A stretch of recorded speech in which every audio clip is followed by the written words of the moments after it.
Y Jonás es un ejemplo vivo de ello.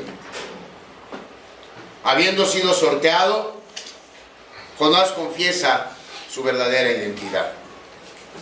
Versículos 8 y 9. Entonces le dijeron ellos: decláranos ahora por qué nos ha venido este mal. ¿Qué oficio tienes y de dónde vienes? ¿Cuál es tu tierra y de qué pueblo eres? Y él les respondió: soy hebreo y temo a Jehová. Debatible esa afirmación de Jonás. Si de veras hubiera temido a Jehová, estuviera en Nínive y no en Tarso, en viaje a Tarso, ¿no? Pero bueno, no vamos a tocar ese punto. Soy hebreo y temo a Jehová, Dios de los cielos, que hizo el mar y la tierra. Y con esto, hermanos, podemos ver lo asombroso que es la forma en que Dios a veces actúa.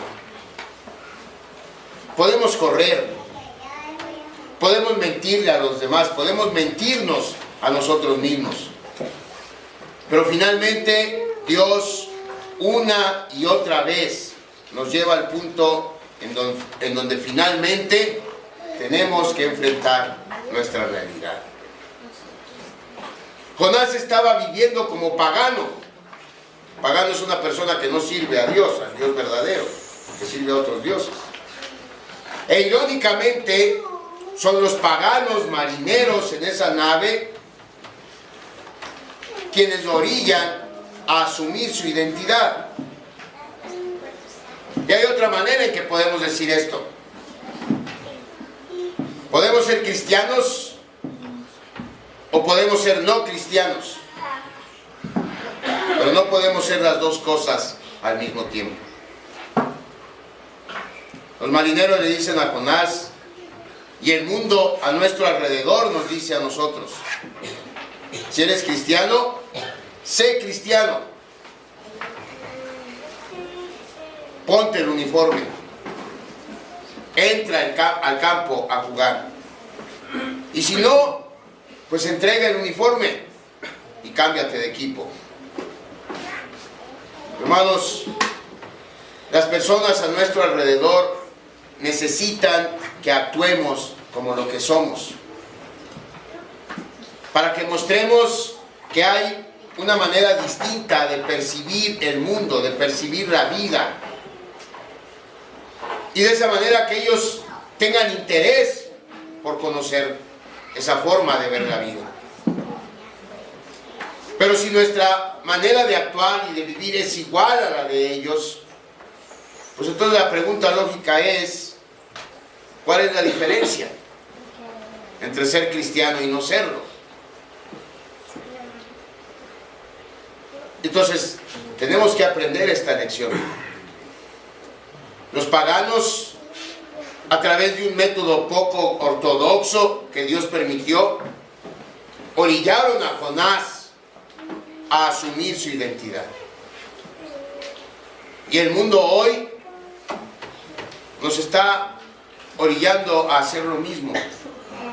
Tenemos que asumir nuestra identidad como cristianos y mostrarles a ellos que todavía no conocen a Cristo que hay una manera distinta de vivir. Porque si no lo hacemos, entonces, repito, pues ¿cuál es la diferencia?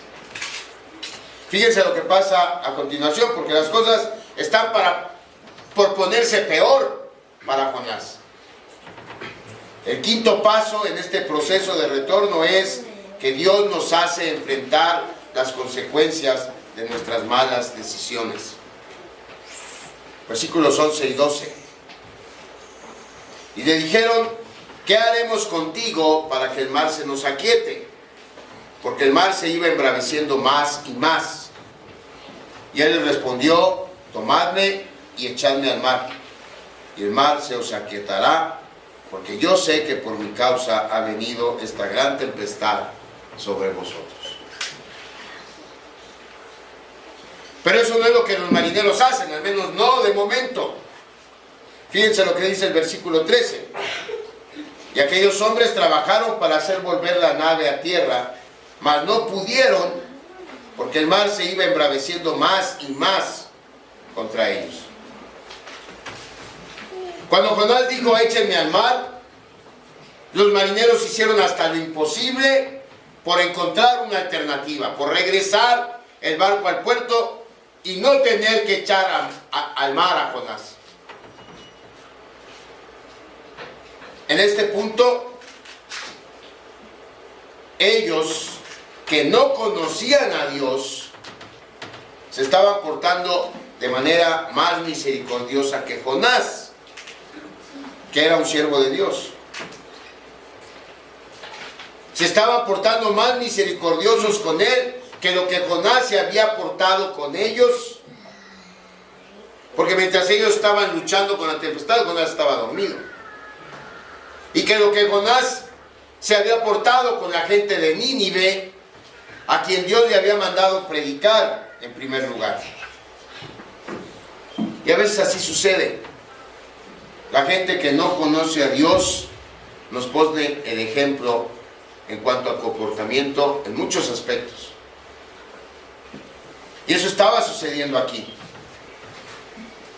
Fíjense, hay una sola oración que se registra en todo el capítulo 1. Una sola oración. Y uno supondría que es Jonás el que la hace, pero no. Esa única oración que se registra en el capítulo 1 la hacen los marineros. Fíjense que dice el versículo 14. Entonces clamaron a Jehová y dijeron, te rogamos ahora, Jehová, que no perezcamos nosotros por la vida de este hombre, ni pongas sobre nosotros la sangre inocente. Porque tú, Jehová, has hecho como has querido. Y aquí tenemos que poner atención, hermanos, al nombre que ellos usan cuando oran. Están usando el nombre más sagrado de Dios en el Antiguo Testamento. El nombre que Dios usó para ser el Dios del pacto con su pueblo Israel. Mientras en el versículo 5 todos estaban clamando a sus dioses, en el 14 se dirigen al único Dios vivo y verdadero. Y vemos cómo en medio de la tormenta, no solo Dios empieza a trabajar en el corazón de Jonás, para que Jonás vuelva a sus sentidos, sino que empieza también a transformar el corazón de estas personas que sin un previo conocimiento de Él, estaban experimentando en primera persona su realidad. Cuando uno experimenta la realidad de Dios en su vida, no importa que nunca haya pisado un templo, no importa que jamás haya leído un solo versículo de la Biblia, cuando Dios nos muestra su realidad, nos doblegamos ante esa realidad. Y eso es lo que está pasando aquí. Los paganos, o los marineros, perdón, en sus creencias nunca habían tenido en cuenta a Dios en su vida. Jamás habían orado a Dios en su vida. Pero al sentir la presencia de Dios y al sentir la tempestad y la necesidad de Él, claman a Él. Y por eso decimos, a veces Dios usa situaciones extremas para llamarnos la atención. Y aquí la mano invisible de Dios está actuando en cada parte de esta situación. Porque repito, a veces Dios usa tiempos de desesperación para que experimentemos su presencia en nuestra vida. Aquí lo hace por Jonás, pero lo hace por los marineros también, que de pronto ya no se ven tan paganos. Y si no, fíjense cómo termina el versículo 14. Es una teología correcta la que ellos tienen. Porque tú, Jehová, has hecho como has querido. Hacía solo unos minutos que ellos estaban adorando a sus dioses y ahora ellos proclaman la soberanía del Dios verdadero. Y entonces ellos lanzan a Jonás al mar. ¿Y qué dice el versículo 15? Tomaron a Jonás, lo echaron al mar. ¿Qué pasó? Y el mar se aquietó de su furor.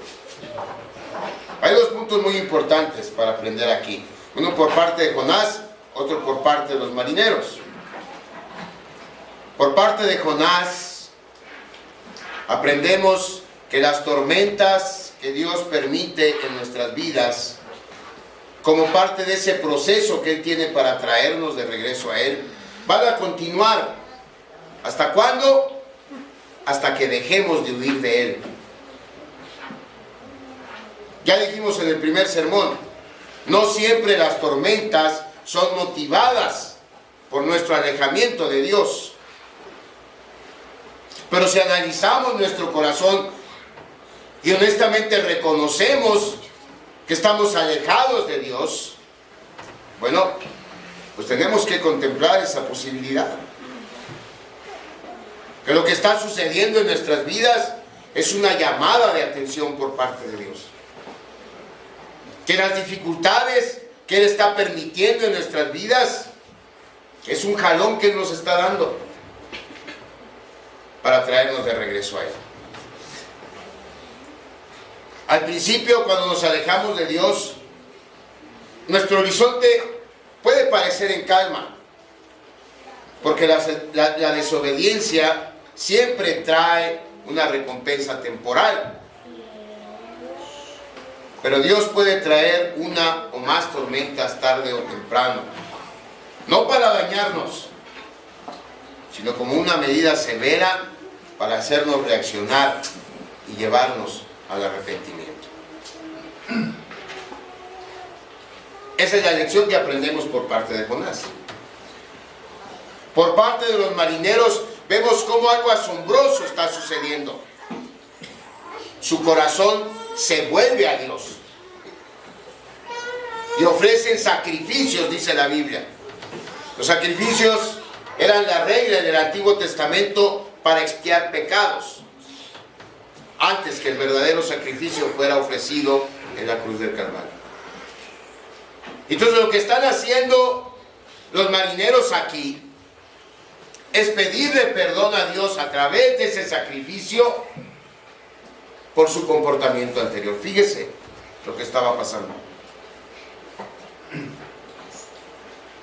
Y lo de menos es, porque alguien puede debatir, y ahorita vamos a ver cómo a veces nos enfrascamos en debates inútiles. Alguien puede decir, ay, ¿dónde agarraron el sacrificio? Lo hicieron de lo que tenían a la mano. Las ofrendas que ofrecemos a Dios, Él se fija en nuestra intención. Y lo hicieron con lo que tuvieron a la mano. Era común que estos barcos llevaran ganado porque eran viajes muy largos. Y tenían que alimentarse de alguna manera y entonces no había refrigeradores. Ni siquiera había hielo artificial. Entonces ofrecieron. Aquí el punto es que lo hicieron. Se arrepintieron porque vieron la realidad de Dios.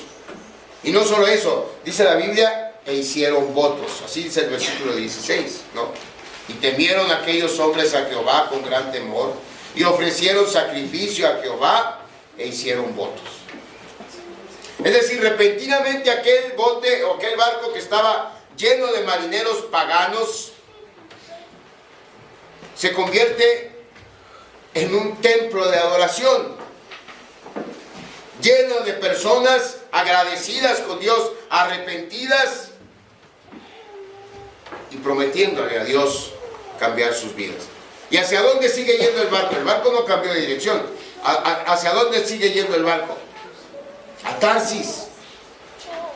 El barco sigue yendo a Tarsis. Jonás dijo, no voy a Nínive, mejor voy a predicar a Tarsis. Allá son más buenas gentes, ¿no? Él tenía que haber ido a Nínive, pero eso no quiere decir que Dios no se preocupara